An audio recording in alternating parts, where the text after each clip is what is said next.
Le dossier du bois d'œuvre n'avance pas aussi vite que souhaité par les producteurs québécois et les députés conservateurs sont d'ailleurs allés à Washington.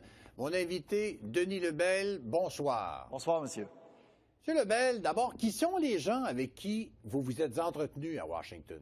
Des législateurs, des gens de l'industrie, des gens du commerce de détail aussi, différents intervenants, des gens qui étaient là en 2006 lorsque l'accord s'est signé, qui sont toujours là aujourd'hui, et des gens qui nous ont exprimé leur point de vue sur quelle est la situation actuelle, puis comment les choses se sont passées dans les derniers mois. C'était drôlement intéressant. Qu'est-ce qui a été abordé comme tel? D'abord, en 2006, M. Donnet, on nous confirme que c'est grâce à un leadership politique très important du premier ministre Harper qui en avait fait la priorité lorsqu'il a parlé avec le président Bush à l'époque et que le dossier s'est réglé dans les mois qui ont suivi notre arrivée. C'est vraiment parce qu'il y a eu un choix politique et une ferme intention de régler le dossier de la part du premier ministre Harper.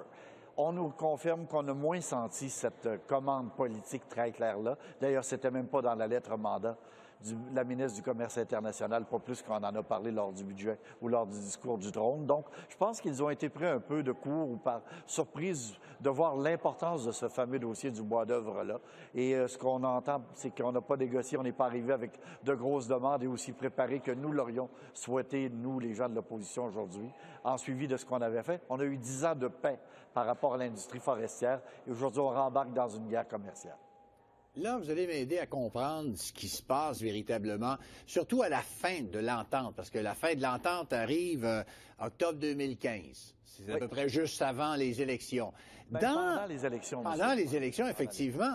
Et dans cette période-là, est-ce qu'il y avait, je sais pas moi, de juillet à octobre, est-ce qu'il y avait des discussions ou à cause de la campagne électorale, finalement, il n'y avait rien qui se parlait? Donc, on va faire un petit peu de retour en arrière. En 12, on a renouvelé l'entente, prolongé l'entente jusqu'en 15, avec une année de grâce entre 15 et 16.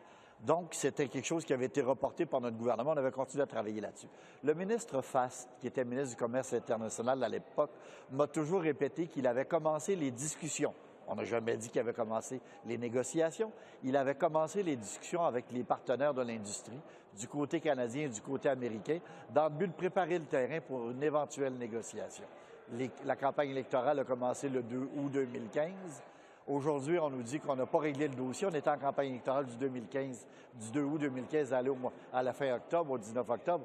Donc, l'accord s'est échu, mais avec encore une année de grâce. Le nouveau gouvernement est arrivé, n'a peut-être pas pris le dossier autant que nous l'aurions souhaité au sérieux. Et aujourd'hui, on se ramasse avec la poursuite, avec ce qui nous amène à être devant la Cour, les cours du commerce. Et c'est très désolant parce qu'on parle de 400 000 emplois au Canada, 60 000 au Québec. Et la preuve que, entre autres, le Québec est très inquiet, ils monitorent le gouvernement fédéral. On a nommé M. Raymond Chrétien comme un émissaire du gouvernement du Québec. C'est parce que, pour nous, ils constatent bien que le gouvernement fédéral n'a pas fait son travail là-dedans. Mais dans les derniers mois de cette entente-là, est-ce qu'il y avait un problème majeur?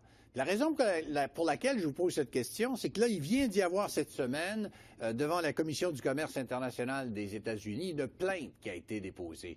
Alors, je me dis, est-ce qu'il y avait déjà des choses qui grenouillaient, si on peut dire? Écoutez, on ne saura jamais, M. Donnet, comment ça se serait passé. Mais une chose, c'est qu'on s'en sera occupé avec beaucoup de vigueur et probablement plus tôt qu'ils l'ont fait.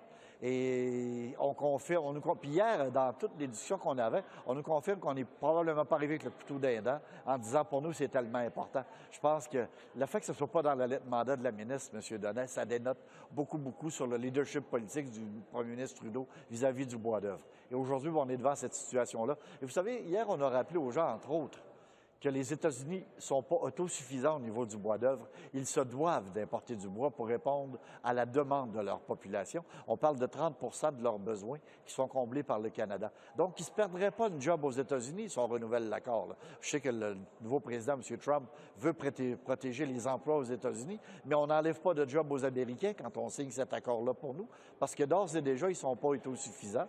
Et s'il manque de bois, bien, qu'est-ce qui va arriver? Le prix du bois va augmenter, le prix des constructions neuves risque d'augmenter, ce qui va laisser moins d'argent pour faire d'autres achats. Donc, on a fait valoir hier aux différents intervenants notre façon de voir les choses et ça a été bien accueilli. Et on va continuer le travail. Vous savez, là-dedans, on va essayer d'être le moins partisan possible.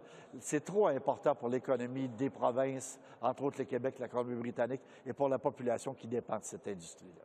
de ce que vous avez entendu? Il y a une ouverture chez les Américains, des gens que vous avez rencontrés? Écoutez, on est très bien accueillis, on a été bien reçus.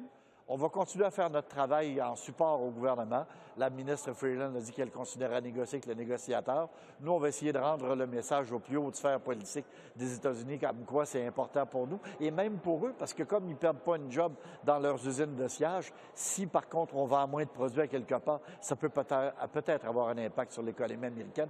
Donc, on va continuer notre travail de sensibilisation et l'objectif, ce serait de faire reculer, que le gouvernement américain parle avec les promoteurs, les producteurs de bois, d'œuvres américains pour qu'on enlève cette fameuse poursuite-là.